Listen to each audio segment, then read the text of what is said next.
A série de Atos, hoje a mensagem número 22. Eu procuro ser bem objetivo para que a gente possa reter aquilo que o Senhor tem nos dado.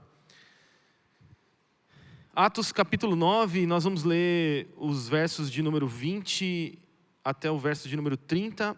É a terceira parte da narrativa de Lucas sobre o encontro de Saulo com o Senhor Jesus e os desdobramentos desse encontro, que prevêem, a evangelização aos gentios. Aqui Lucas vai voltar as atenções dele agora, não para o mundo externo, mas agora para Samaria, Jerusalém, Judeia.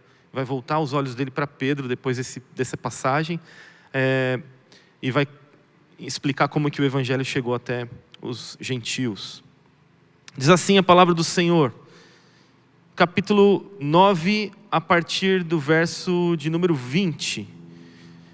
E logo nas sinagogas proclamava Jesus, afirmando que ele é o Filho de Deus. Todos os que ouviam Saulo estavam atônitos e diziam: não é este o que exterminava em Jerusalém os que invocavam o nome de Jesus e veio para cá precisamente para prender e levá-los aos principais sacerdotes? Saulo, porém, mais e mais se fortalecia e confundia os judeus que moravam em Damasco, demonstrando que Jesus é o Cristo. Decorrido muitos dias, os judeus resolveram matar Saulo, mas ele ficou sabendo do plano deles. Dia e noite guardavam também os portões da cidade para o matar. Mas os discípulos de Saulo tomaram-no de noite e, colocando-o num cesto, desceram-no pela muralha. Quando chegou a Jerusalém, Saulo procurou juntar-se aos discípulos de Jesus, porém todos tinham medo dele, não acreditando que ele fosse discípulo. Mas Barnabé, tomando-o consigo, levou-o aos apóstolos, contou-lhes como Paulo tinha visto o Senhor no caminho e que o Senhor tinha falado com ele. Também contou como em Damasco Saulo tinha pregado ousadamente em nome de Jesus. E Saulo ficou com eles em Jerusalém, entrando e saindo, pregando ousadamente em nome do Senhor. Falava e discutia com os helenistas, mas eles procuravam matá-lo. Versículo de número 30, quando isto chegou ao conhecimento dos irmãos, levaram Saulo até Cesareia e dali o enviaram para Tarso.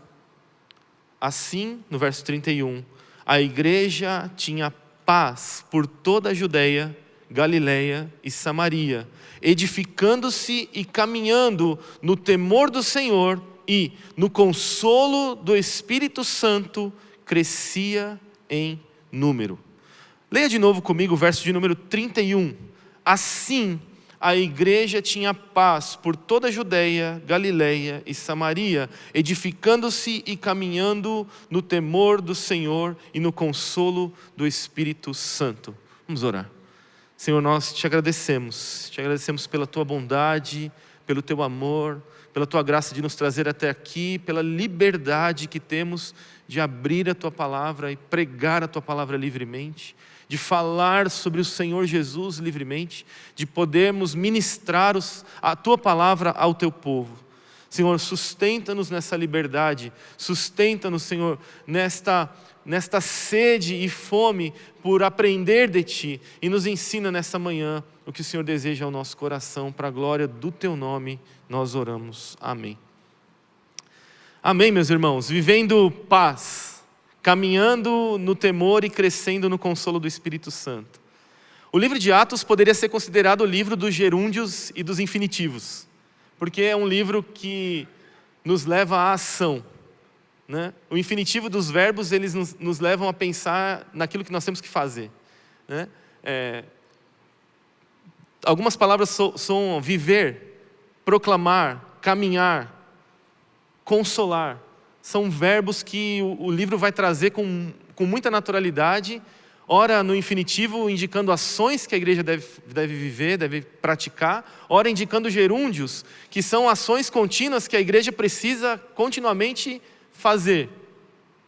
E esse é um dos textos com muitas informações e com pouco tempo para a gente poder trabalhar, mas hoje nós temos dedicado, todo o quarto domingo, não sei se os irmãos sabem, mas a gente tem dedicado um tempo do culto especificamente para falar sobre missões, né? Por isso o testemunho da Clara aqui sobre o impacto, o sertão.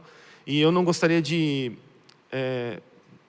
diferentemente de conversar com os irmãos sobre missões aqui hoje, sobre o que está acontecendo aqui na vida de Paulo, que é uma narração de Lucas falando sobre o início do seu chamado, né? Ou como que começou o chamado de Paulo. E eu queria começar lendo uma carta. Na verdade, eu queria ler 5 cartas para os irmãos aqui hoje. Eu espero conseguir fazer tudo isso. Mas são cartas de um relacionamento entre uma jovem cristã da União Soviética Comunista em contato com uma nova convertida, uma pessoa que havia recebido Jesus recentemente nesse contexto do ateísmo, nesse contexto das perseguições que aconteceram por conta do comunismo na União Soviética. E na medida que a gente for desenvolvendo o sermão, eu queria ler algumas cartas, em seguida dos pontos que nós vamos trabalhar. E eu gostaria de começar lendo essa carta, que é a primeira carta dessa jovem crente em Jesus, se comunicando com outra comunidade cristã, relatando como que ela alcançou uma outra jovem cristã pregando o evangelho do Senhor Jesus em meio às perseguições. Diz assim a primeira carta: continuo vivendo aqui, sou muito querida. Essa é a carta da Maria, tá? Maria é a cristã. Sou muito querida, sou amada também por um membro da célula do Komsomol, a organização comunista jovem russa. Essa menina me disse: não consigo entender que tipo de gente você é. Muitos a insultam aqui e mesmo assim você ama a todos. Respondi que Deus nos tem ensinado a amar a todos, não apenas os amigos, mas também os inimigos. Anteriormente, essa garota tinha me feito sofrer, mas eu orei por ela com especial interesse. Quando ela me perguntou se eu poderia amá-la também, eu a abracei e choramos juntas. Agora, oramos juntas. Por favor, ore por ela. Seu nome é Vária. Quando ouvimos as pessoas negarem a Deus em alto e bom som, parece que elas realmente creem nisso, mas a vida mostra que muitas dessas pessoas, embora amaldiçoando a Deus com os lábios, escondem em seus corações um enorme vazio. É possível ouvir o gemido de seus corações. Elas buscam algo com que preencher o grande vazio por meio de sua impiedade. Sua irmã em Cristo, Maria. A pergunta que eu gostaria de fazer é: qual tem sido o resultado das nossas conversões a Jesus? Qual tem sido o resultado do fato de que cada um de nós tem se encontrado com o Senhor Jesus? O que isso produz para a igreja? O que isso produz para a sociedade? O que isso produz para mim mesmo, como pessoa? O que isso produz como resultado para o mundo em que vivemos, para a nossa vida cotidiana? E é por isso que eu gostaria de começar do fim esse sermão, do versículo de número 31. Quando Lucas coloca a palavra assim, como nós falamos, ele dá a ideia de que da mesma forma que ele narrou o final da história de Paulo, dessa forma a igreja vivia paz. Dessa forma a igreja se edificava e caminhava no temor do Espírito Santo. Dessa forma a igreja crescia no consolo do Espírito Santo. É como se Lucas estivesse talvez apontando para as últimas 3 narrações da história de Paulo e dizendo: paz, temor e consolo se vivem dessa forma como Paulo viveu o início do seu chamamento. Eu não sei se os irmãos lembram das últimas mensagens, mas nós falamos especificamente sobre Paulo ter encontrado Jesus ressurreto e os seus olhos se cegam. Ele é levado a Damasco, à rua direita, e Ananias, um servo do Senhor, é enviado a ele. E então os seus olhos se abrem para ver muitas coisas que nós vimos na mensagem anterior. dessa série, na série 21. Mas duas coisas são importantes aqui nós relembrarmos. A primeira é que Paulo havia sido chamado, comissionado pelo Senhor Jesus a proclamar o seu evangelho aos gentios. Essa é a primeira palavra importante que a gente precisa guardar aqui. Proclamar. Essa é a chave do ministério de Paulo. Ele foi chamado para proclamar, para anunciar, para pregar o evangelho. E a segunda chave do seu chamamento é que na própria história das outras semanas, né, que nós ouvimos essa mensagem, a gente vê que Paulo também tinha uma vocação de ser chamado para sofrer por causa do nome de Jesus. Essas palavras proclamação e sofrimento, elas aparecem muito juntas durante todo o Novo Testamento e muitas vezes em Atos como sendo a expressão daquilo que a igreja deve fazer e viver. Proclamar e sofrer, proclamar e testemunhar, explicar o evangelho e sentir o evangelho. A base do chamado de Paulo, então, parece que Lucas agora nessas 3 histórias quer dizer como que Paulo começou a proclamar o evangelho e como que Paulo começou a sofrer por esse evangelho. Então a primeira coisa que a gente precisa estabelecer aqui é isso, que a gente vai começar pelo fim. E esse indício de Lucas, desses 3 substantivos que são dádivas do Espírito Santo de Deus à igreja: paz, temor e consolo, é o que a igreja precisa viver enquanto proclama e sofre por amor a Jesus. A segunda coisa que a gente precisa estabelecer aqui é por que essa narrativa de Paulo aqui é importante.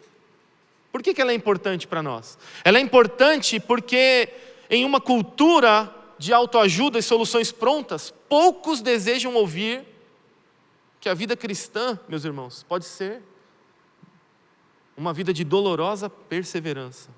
Muitos creem equivocadamente que o evangelho pode ser resumido da seguinte forma: Deus ama você e tem um plano maravilhoso para a sua vida. E nós ouvimos a mensagem de José sobre esse assunto na última nossa série de mensagens sobre José com o pastor Bernardo.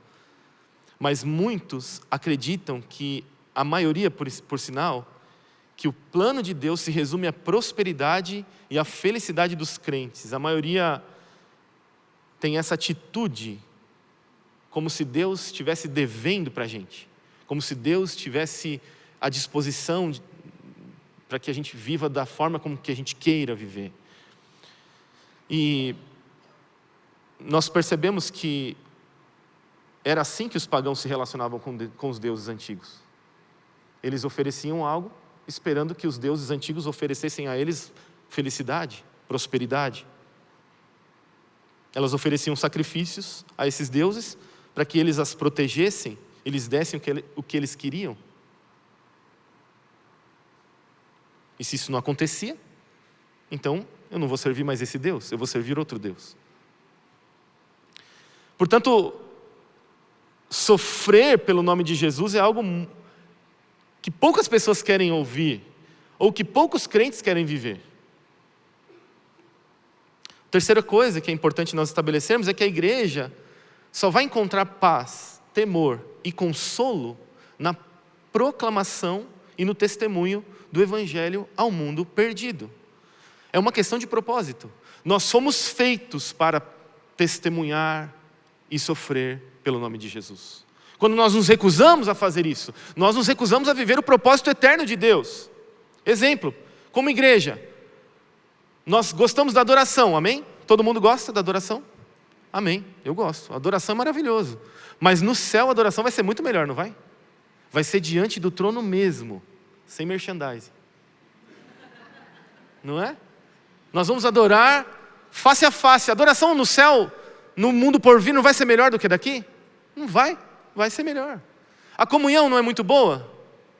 É muito bom, eu amo a comunhão, mas de repente uns irmãos pisam no nosso calo, né? Aí dá uma azedada no frango, né?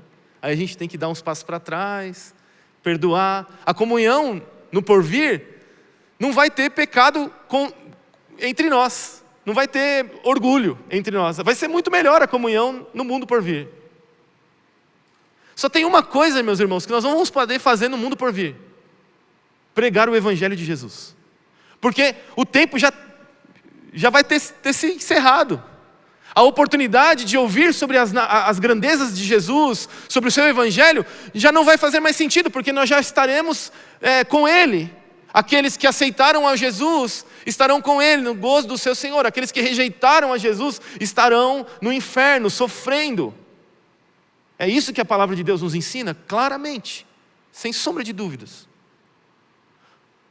Portanto, para que nós existimos então? Não é para adorar prioritariamente, nem para ter comunhão prioritariamente. Nós existimos para proclamar e sofrer para que o nome de Jesus seja anunciado e levado a todos os povos que nunca ouviram. Essa é a razão da nossa existência. E parece que é tudo que a gente não quer fazer. Testemunhar, proclamar. Nós ganhamos pessoas para Cristo e não incentivamos elas a testemunharem de Jesus para as pessoas que elas conhecem. Elas vêm num ambiente de igreja como se fosse um lugar de consumir, de ser abençoado, de ser... Nós não somos chamados por Jesus para sermos consumidores da igreja. Nós somos chamados por Jesus para sermos proclamadores do seu evangelho. E é isso que acontece aqui. Por isso Lucas está dizendo, por causa da proclamação e do sofrimento de Paulo, de alguma forma a igreja viveu paz. E agora ele volta os olhos para Galileia. Ele volta os olhos para Samaria novamente, ele volta os olhos ali para a Judeia, da onde ele vai mostrar agora, de fato, onde que essa salvação vai emergir. A gente fala que Paulo é um judeu meio sangue, ele era judeu mesmo, mas ele cresceu e viveu em Tarso da Cilícia. Era um homem que tinha muito da cultura grega, helenista, então era como se fosse um meio judeu, meio grego, na questão de pensamento político, social, etc. e tal.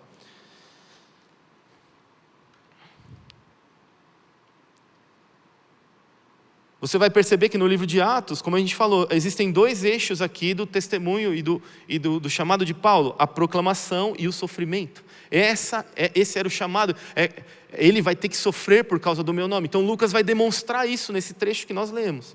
E a segunda carta da nossa irmã Maria diz assim: em minha primeira carta escrevi a vocês sobre a garota Teia Vária.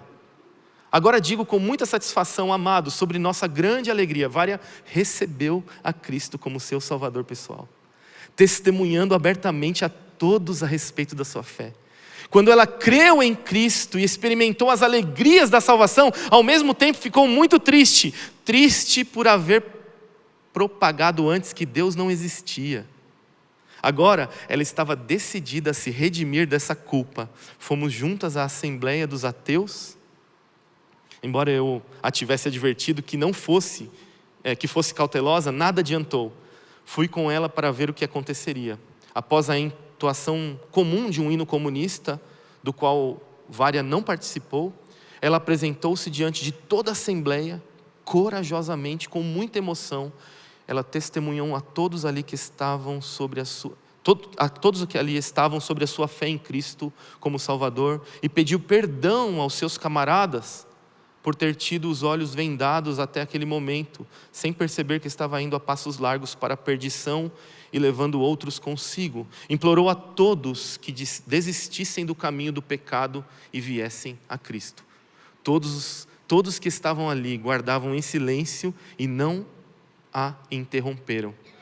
Quando terminou de falar, Vária cantou com sua esplêndida voz todo o hino cristão que diz, em uma frase: não me envergonho de proclamar a Cristo que morreu para defender os seus mandamentos e o poder de sua cruz. E depois eles levaram a nossa Vária. Hoje é o dia 9 de maio, nada sabemos sobre ela, mas Deus é poderoso para livrá-la. Orem, sua irmã Maria. Eu gostaria de trabalhar esse texto de Paulo em três perspectivas. A primeira é sobre os versos 20 e 22. A igreja vive paz quando ela proclama que Jesus é o Filho de Deus. Segundo, a igreja caminha em temor quando ela avança em meio à perseguição, nos versículos 23 a 25.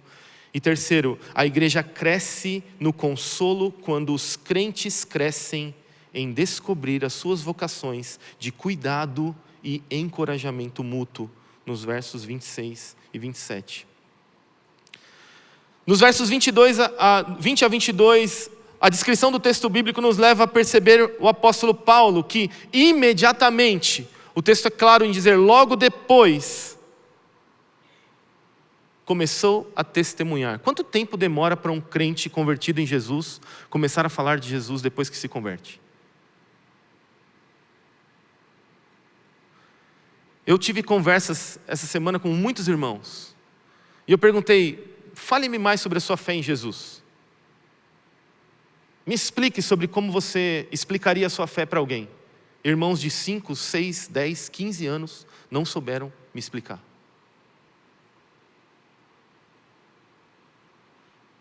Nós estamos ganhando pessoas para dizer para elas que elas não precisam saber sobre como comunicar sobre Jesus para as outras pessoas. Nós estamos chamando pessoas para viverem uma vida de nada, de nenhum propósito. Se o único propósito que há na existência da humanidade é proclamar o reino de Deus, nós crentes deveríamos saber de cor e salteado como fazer isso para alguém. Foi isso que Paulo fez, e em seguida da sua abertura dos olhos, quando ele percebeu, foi inserido por Ananias. Batizou-se, recebeu o Espírito Santo. A consequência do Espírito Santo, Lucas está claramente dizendo e anunciando isso aos nossos corações, meus irmãos. Proclamar e testemunhar o Evangelho é um sinal maior do enchimento do Espírito Santo. É esse o sinal mais importante do Espírito Santo.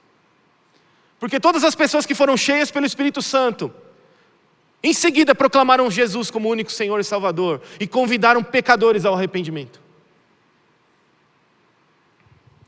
Segundo, essa proclamação, então, primeira que a gente aprende sobre essa proclamação que nos traz paz, ela deve ser imediata à conversão. Segunda coisa, a proclamação deve ser baseada no conhecimento que temos de Jesus. Veja, Paulo, há um dado aqui, né, do texto que está no livro de Gálatas, que Paulo, durante o período que ele esteve em Damasco, que foi aproximadamente 3 anos, é possível que se ele está se referindo a esse período na carta aos Gálatas, no capítulo 1, versículo 17 especificamente, ele tenha viajado para a Arábia, para uma peregrinação, ali, principalmente ali, talvez pelo Monte Sinai. Por quê? Porque Paulo então ele precisava reler o Velho Testamento, ele precisava conhecer mais profundamente a Jesus. Ele não sai falando totalmente, ele sai falando sim. Imediatamente que ele recebe Jesus, ele sai falando sobre o seu testemunho, sobre aquilo que ele já sabia, porque Paulo era um homem letrado nas Escrituras de Israel. Mas ele também tem um tempo de preparação, de estudo, de aprofundamento. Quer dizer, a proclamação é baseada naquilo que conhecemos a Jesus. Ou seja, se nós não conhecemos a Jesus, nós não o proclamamos. É simples assim, meus irmãos. E é por isso que a gente vive uma letargia de evangelização, de proclamação, de testemunho nas nossas igrejas. Porque nós não procuramos conhecer a Jesus. Para que você estar aqui? O que você quer que Deus faça por você? A coisa mais importante que você pode receber ao sentar nessas cadeiras todos os domingos, levantar e ir embora para casa e voltar no outro domingo, é conhecer a Jesus. Eu sei que eu estou falando rápido, me perdoa, mas eu estou com muito pouco tempo. Muito pouco tempo é bem legal, né? A proclamação que nos traz paz, ela deve ser realizada no poder de Deus. É outra coisa que a gente vê, quando Paulo proclama o Evangelho, ele deixa os judeus atônitos. O que é isso? Perplexos, como assim? O perseguidor agora se torna um proclamador e nós não temos argumento para rebatê-lo. Quanto mais conhecemos a Jesus, mais deixaremos as pessoas perplexas ao falar do seu nome. A proclamação que traz paz à igreja, ela precisa ser feita no poder do Senhor, no poder do Espírito, no poder de Deus. É isso que promovia essa confusão, era a paixão, o conhecimento de Paulo, mas também a intrepidez, a sua ousadia. Aparece várias vezes nesse texto a palavra pregava ousadamente a palavra de Deus. Ou a Jesus como Filho de Deus. É a primeira vez que é a primeira e única que esse termo, Jesus é o Filho de Deus, aparece no livro de Atos. Ele aparece também num colchetes ali, quando o eunuco fala, né, para Filipe, mas não é um texto especificamente que está na maioria dos manuscritos, mas no livro de Atos não aparece essa expressão em nenhum outro lugar. Isso define a teologia de Paulo, que a gente não vai ter tempo de trabalhar aqui. Mais para frente ele vai falar muito sobre essa questão de Jesus e tudo que ele precisou refazer. Meus irmãos, nós temos paz na obediência da proclamação. Quando nós não proclamamos o Evangelho, não vivemos paz. Nós só vamos viver satisfação plena no Evangelho, vivermos paz como igreja de Jesus, se nos comprometermos com a pregação do Senhor Jesus a todos os povos. Porque é uma questão de propósito. E a última coisa é que nós temos paz na obediência, mas é um paradoxo aqui. Por quê? Porque quanto mais Paulo obedecia, mais ele era perseguido. Ou seja, a paz que Saulo experimenta aqui não o afastou do conflito, mas o impulsionou para dentro desse conflito. A verdadeira paz cristã, ela é encontrada na obediência de proclamar e viver o Evangelho, mesmo quando isto gera oposição. Ou seja, se nós estamos sendo perseguidos, e de fato por proclamar o Evangelho, então nós deveríamos estar felizes, em paz, alegres. Mas nós somos perseguidos por quê? Por causa do nosso posicionamento político, partidário. Por causa dos nossos envolvimentos filosóficos, humanos. Estamos sendo perseguidos por coisas que não são importantes. E deveríamos ser por coisas que são importantes. O que é importante? Falar de Jesus. Anunciar o Evangelho de Jesus a todas as pessoas, seja tempo, fora de tempo. Essa era a angústia de Paulo. Sofrendo oposições ou não. A paz em Cristo não é um sentimento passivo, mas um chamado ativo para viver e proclamar o Evangelho. A igreja vive em paz quando está ativamente proclamando a Jesus, demonstrando sua obra e chamando as pessoas ao arrependimento, independente de oposição.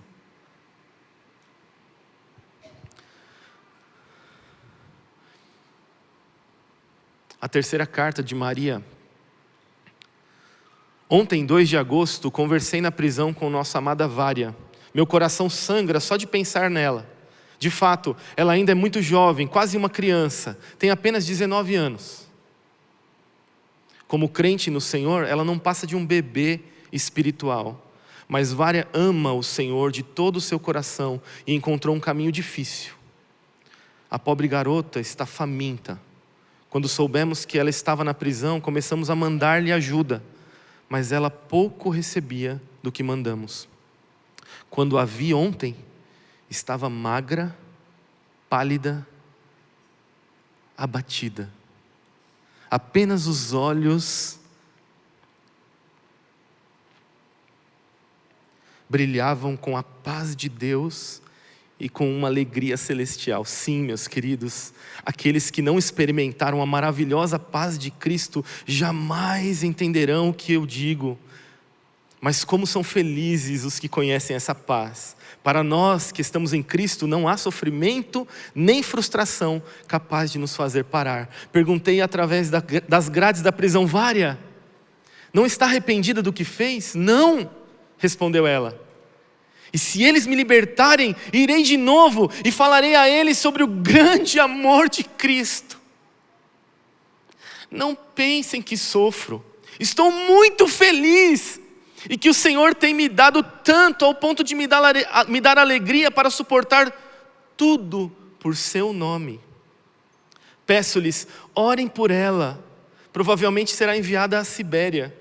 Tiraram suas roupas e tudo que tinha. Ela foi deixada absolutamente sem nada. Ela não tem parentes e será necessário arrecadarmos a maior parte das coisas de que ela necessita.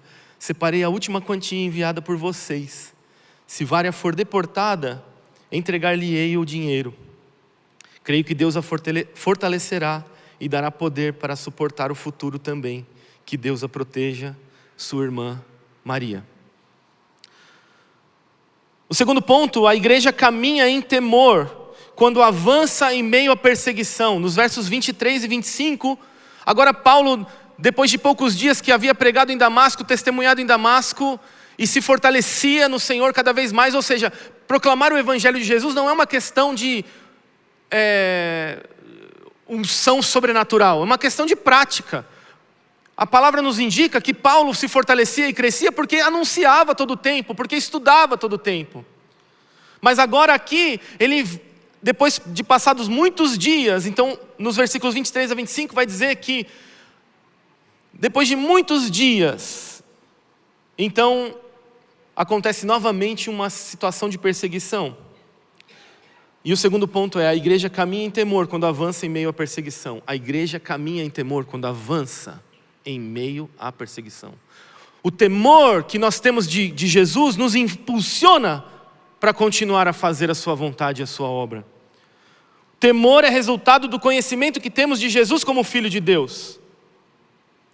E aqui eu destaco essa viagem à Arábia também, né, que pode ter sido nesse interim, dessa preparação, que ele provavelmente tenha ficado um ano e meio, nessa peregrinação, nessa preparação, nesse conhecimento. Quanto mais nós conhecemos a Jesus, mais o tememos. Temor é o reconhecimento profundo de que a nossa vida não está jogada ao acaso, mas possuímos um Deus que nos guia e nos guarda. Veja que Paulo não está jogado ao acaso, ele sabe, começa uma articulação. Como ele era tão profundo no seu argumento, as pessoas olhavam e falavam assim, só vamos matar ele, porque não tem como a gente parar ele. Então vamos matar, como a gente fez com Estevão. E aí isso vai acontecer lá em Jerusalém novamente. E aqui aparece essa primeira ideia do sofrimento. De lá em Damasco, os cristãos não podiam resisti-lo, então vamos matá-lo.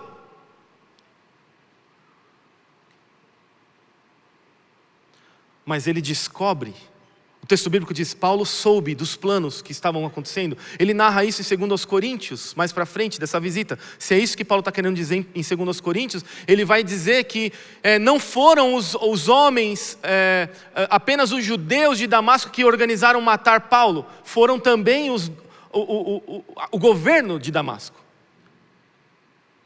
Quer dizer, olha que loucura, olha que incoerência, o evangelho nunca precisou de governo para avançar. Por que eu quero me aliançar com o governo? Nunca, em nenhum lado, de nenhum espectro, de nenhuma forma. O nosso espectro é o evangelho. A nossa posição é anunciar profeticamente aquilo que está errado de ambos os lados, anunciar a Jesus Cristo como Filho de Deus. Foram os organizadores, os governadores que estavam querendo matar Paulo, com aliança com os judeus. As alianças governamentais nunca favoreceram o povo de Deus, só os destruíram. Ser perseguido por conta disso é burrice, meus irmãos, porque tem algo muito mais importante a descobrirmos, que é o temor ao Senhor. O temor de Deus se manifesta na vida comunitária. Veja, Saulo não fugiu sozinho, ele descobre e foge. Esse é um indicador muito importante sobre a perseguição. Meu irmão, se você tiver condição de fugir, fuja, não é pecado. Mas uma vez que você foi pego, não negue a Jesus. É isso que esse texto nos ensina. Porque enquanto Paulo pôde fugir, ele fugiu para continuar pregando, anunciando. Mas se ele for pego, não nega a Jesus. Essa é a regra do mártir. Essa é a regra de fé daqueles que proclamam o evangelho e são perseguidos por causa do nome de Jesus. Porque falam coisas que não são palatáveis aos olhos nem aos ouvidos, mas estão comprometidas com a verdade de Jesus.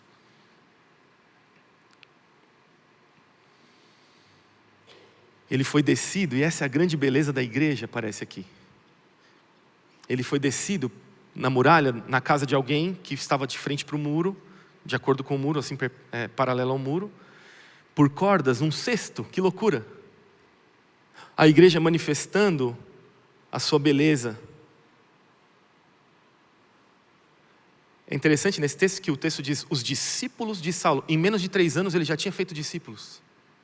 O temor do Senhor se manifesta enquanto nós nos envolvemos com a obra do discipulado.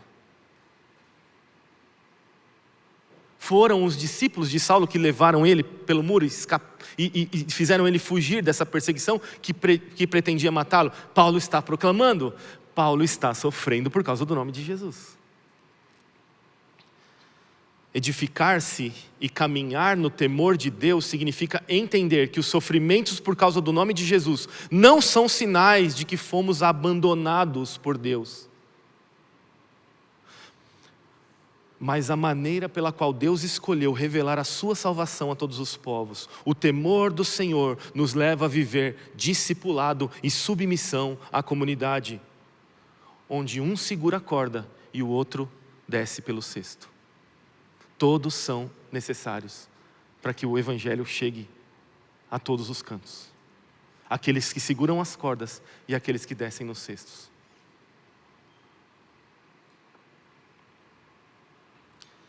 Quarta carta é uma resposta agora de Vária a Maria. Essa aqui é uma carta da Vária, na prisão. Querida Maria, pelo menos ainda posso escrever para você. Chegamos bem. O nome do lugar é omitido. Nosso campo fica a 10 milhas da cidade. Não posso descrever nossa vida. Você sabe disso. Quero escrever um pouco sobre mim. Agradeço a Deus pela saúde que tem me concedido e porque posso trabalhar fisicamente. Irmã X e eu fomos designadas para trabalhar numa oficina onde operamos máquinas. O trabalho é difícil e a saúde da irmã X não vai bem. Tenho que trabalhar por mim e por ela.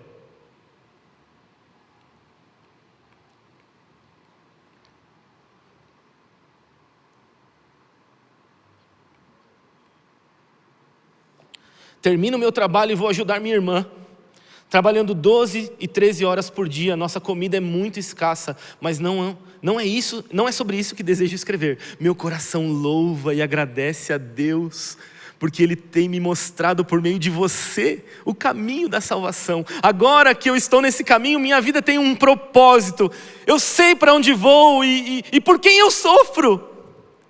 Sinto o desejo de contar e testemunhar a todos sobre a grande alegria da salvação que sinto em meu coração. Quem nos separará do amor de Deus em Cristo? Nada, ninguém, nem prisão, nem sofrimento.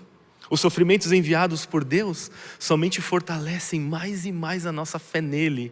Meu coração está tão cheio que a graça de Deus transborda. No trabalho, eles me amaldiçoam e castigam e me dão tarefas extras, simplesmente porque eu não posso ficar em silêncio, mas eu tenho que dizer a todos o que o Senhor fez por mim. Ele fez de mim um novo ser, uma nova criatura. Eu que estava no caminho da perdição, posso guardar em silêncio depois disso? Não, jamais! Enquanto os meus lábios puderem falar, testemunharei a todos do seu grande amor. No caminho para o campo, encontramos muitas irmãs e irmãos em Cristo. É maravilhoso sentir, através do testemunho do Espírito Santo, que são filhos de Deus pela fé. É desnecessário falar. À primeira vista, sentimos e sabemos quem são. Quando estávamos a caminho do campo, na estação de trem, uma mulher deu-nos alimento e disse apenas 2 palavras: Deus vive. Na primeira noite, logo que chegamos aqui, bem tarde, fomos levados para as barracas subterrâneas. Saudamos os presentes com as palavras: paz seja convosco. Para nossa alegria, de todas as direções, ouvimos a resposta: nós os recebemos com paz. Desde a primeira noite sentimos que éramos uma família. Sim, era realmente assim. Aqui muitos creem em Cristo como seu Salvador pessoal, mas mais da metade dos prisioneiros é crente. Há entre nós grandes cantores e bons pregadores do Evangelho. À noite, após o trabalho árduo, quando todos se juntam, é maravilhoso passar pelo menos um tempo em oração coletiva aos pés do nosso Salvador. Com Cristo, a liberdade em qualquer lugar. Aqui aprendi muitos belos hinos, e a cada dia Deus me dá mais e mais de sua palavra. Com 19 anos, celebrei o aniversário de Cristo pela primeira vez.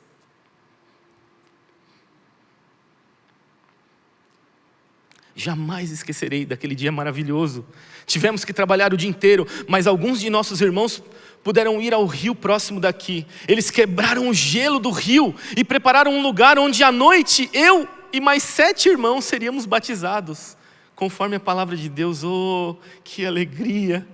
E como eu gostaria que você estivesse aqui comigo, Maria, para que eu pudesse reparar por breve tempo o mal que cometi em dias passados, demonstrando o amor que tenho por você. Mas Deus põe a cada um de nós no lugar por Ele determinado, e devemos permanecer firmes onde Deus nos coloca. Saúde todos os irmãos, a grande família dos filhos de Deus, que Ele os abençoe ricamente no trabalho comum, como tem me abençoado. Leia Hebreus 12, Maria, do versículo 1 a 3. Todos os nossos irmãos a saúdam e estão felizes por sua fé tão poderosa e por você glorificar a Deus incessantemente em seus sofrimentos. Se escrever a outros, apresente nossas saudações, sua irmã em Cristo, Vária. Terceiro ponto, a igreja cresce no consolo quando os crentes crescem em descobrir as suas vocações de cuidado e encorajamento. Dos versos 26 a 27, nós percebemos uma forte ênfase de Lucas à figura de Barnabé, filho da consolação. Era assim que significava o nome Barnabé, filho da consolação. Um levita de Chipre, um judeu de fala grega, que havia vendido tudo, seu campo, doado todo o recurso aos apóstolos e se dedicado plenamente à pregação do evangelho. Barnabé era conhecido como o homem da consolação, aquele que é um coração gigante ambulante andando, né? A igreja não recebe uma unção de consolo, meus irmãos. Não é um poder que a gente impõe as mãos e receba consolo. Rá! A igreja recebe pessoas que são a própria manifestação encarnada do consolo de Deus. Ela recebe Barnabés, Ananias, Felipes, Saulos. Esse é o presente de Deus. Esse é o consolo de Deus. A igreja cresce quando recebemos essas pessoas, quando cada pessoa descobre a sua vocação. Ao chegar em Jerusalém, fugido desse cesto, Paulo encontra uma nova oposição, não uma oposição agora só de fora, daqueles que haviam querido matá-lo. Agora ele encontra a oposição de dentro. Por causa da sua grande perseguição ao povo de Deus, o povo de Deus estava desconfiado. Será que esse cara se converteu mesmo? Será que ele não está enganando a gente para depois matar todo mundo de uma vez por todas? Não. Nesse mesmo momento que a igreja desconfiava, né, do seu passado como perseguidor, e depois os judeus helenistas também, lá em Jerusalém, quando Paulo anunciava o evangelho, foram também, queriam matá-lo como mataram Estevão. Nesse mesmo momento, entra a figura de Barnabé. E é o que a gente aprende sobre o consolo. O consolo se manifesta sempre com um mas Deus. Não sei se você reparou no texto, mas o texto vai seguindo, ele fala assim, mas Barnabé. Quem lembra do texto de Efésios, capítulo 2, quando vivíamos mortos nos nossos delitos e pecados, mas no meio do capítulo Deus diz assim, mas Deus. Lembra disso? Quem lembra dessa mensagem? Mas Deus, olha que loucura.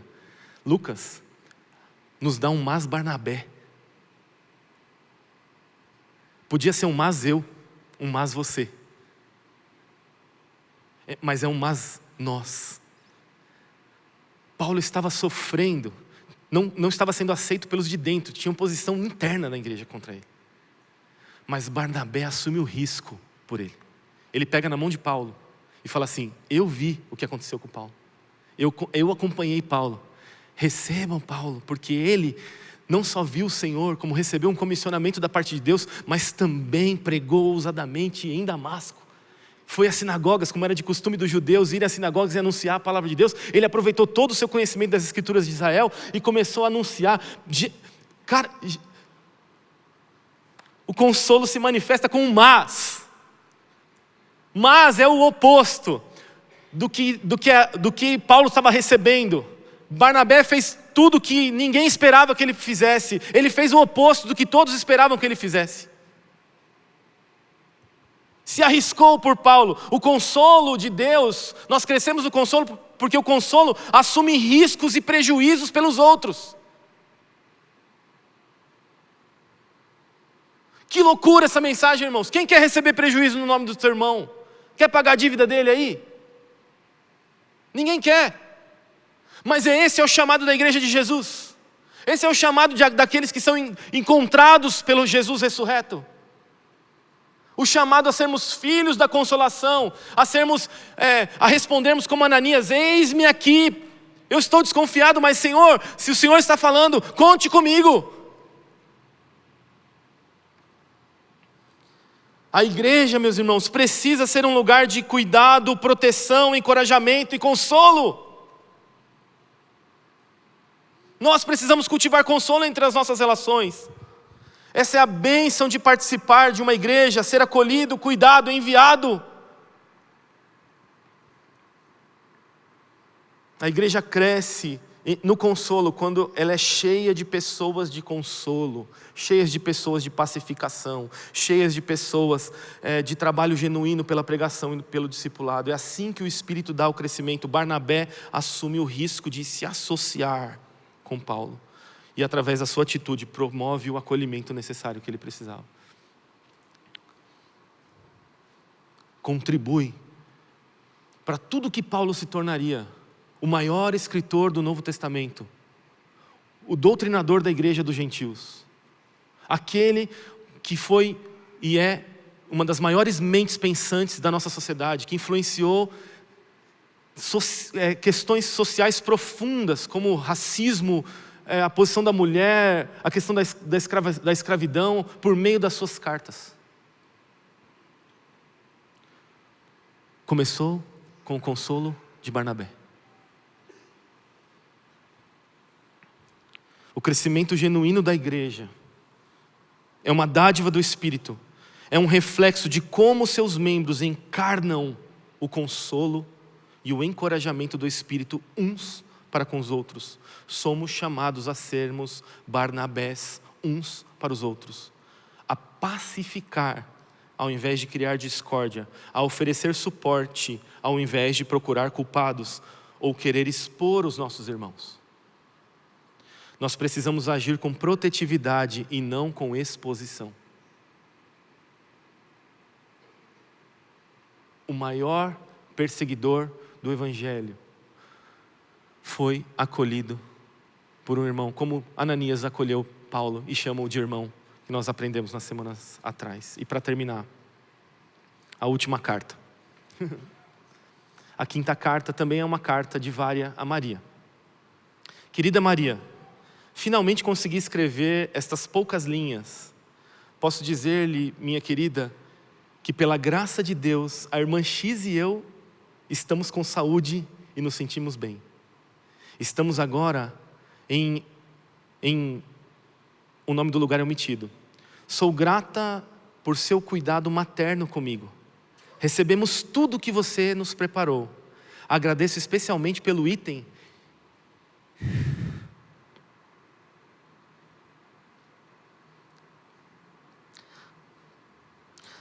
de maior valor, a Bíblia. Obrigada a todos. Quando você lhes escrever, transmita minhas saudações e agradecimentos por tudo quanto eles têm feito por mim. Desde que o Senhor me revelou o profundo mistério do seu santo amor, considero-me a mais feliz das criaturas do mundo. Considero as perseguições que tenho de suportar uma graça especial. Estou feliz de que o Senhor tenha me dado, nos primeiros dias da minha fé, tão grande alegria de sofrer por Ele. Ore por mim, para que eu permaneça fiel ao Senhor até o fim. E que o Senhor guarde você e fortaleça para a santa batalha. Irmã X e eu enviamos beijos a todos. Quando formos enviadas para o lugar que não pode ser mencionado, talvez tenhamos a oportunidade de lhe escrever novamente. Não se preocupe conosco. Estamos alegres e animadas, porque grande é a nossa recompensa nos céus. Mateus capítulo 5, versículo 1 a 12. Essa foi a última carta de Vária. A jovem comunista que encontrou Cristo, testemunhou sobre ele e foi, por isso, sentenciada a trabalho escravo. Nunca mais se ouviu a respeito dela, mas seu maravilhoso amor e testemunho por Cristo mostram a beleza espiritual da sofredora e fiel igreja subterrânea. Que frutos as nossas conversões têm produzido na igreja? Vivemos a paz que vem da pronta obediência da proclamação a Jesus? Caminhamos no temor do Senhor, confiando que Ele nos guiará e guardará mesmo em meio às perseguições? Somos um instrumento de consolo do Espírito Santo, agindo como filhos da consolação para os que precisam? Essas perguntas precisam estar ecoando nos nossos corações, meus irmãos. Quando olhamos para a igreja perseguida, nós nos unimos com a igreja perseguida. Eles são nossos irmãos.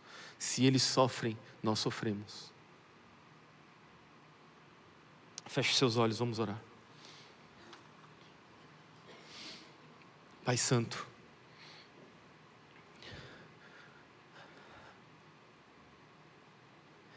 dá-nos a graça de desfrutarmos a verdadeira paz por meio da obediência. O consolo na comunidade, Senhor. O temor, no meio da comunidade. E o consolo protetivo do Teu Espírito Santo sobre as nossas relações como igreja livres. Nos lembramos daqueles que nesse momento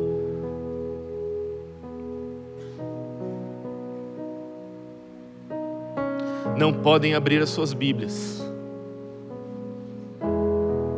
Vária foi batizada de noite num lago gelado e estava feliz por isso. Passou toda a sua experiência de conversão em uma prisão, do qual seu nome só fora lembrado por uma última carta, que termina em tom de alegria e júbilo, por causa da manifestação das dádivas do Teu Espírito, temor, conhecimento de Jesus, edificação no temor, por causa das dádivas do Teu Espírito, do consolo dado à sua igreja, que somos uns para os outros. Meu Deus, por que estamos brigando por tantas coisas pequenas? Enquanto existem irmãos que nunca ouviram falar do Senhor Jesus, que não conhecem essa paz destruidora de todos os argumentos, que nos promove paz mesmo em meio às mais densas trevas, Senhor. Nos ajuda, Senhor, com Teu Espírito nesse sentido, como igreja de Jesus. O que as nossas conversões e os nossos encontros com Jesus estão produzindo, Senhor, nos leva, Senhor, a nos apegarmos e nos unirmos com esses irmãos. Quando Lucas usa um texto, no versículo 31, ele diz: a igreja tinha paz. Ele não diz as igrejas, porque só existe uma igreja, e o Senhor se identifica com ela. Sofre com os que sofrem, chora com os que choram. E é por isso que nós estamos aqui nesse domingo, para nos lembrar de que existem irmãos, milhares e milhares de irmãos, que não podem viver a sua fé plenamente no Senhor Jesus. Por isso, Senhor, a minha oração é que a sua igreja seja cheia do Teu Espírito Santo, que deixemos de lado todas as confusões periféricas, Senhor, para olharmos para frente e sermos filhos da consolação para esses irmãos. Ajudarmos com aquilo que temos e com aquilo que somos, em nome de Jesus. Nos ajuda, Senhor, como igreja livres, nesse sentido, para a glória do Teu nome nós oramos. Amém. Fique de pé no seu lugar, nosso horário já está avançado.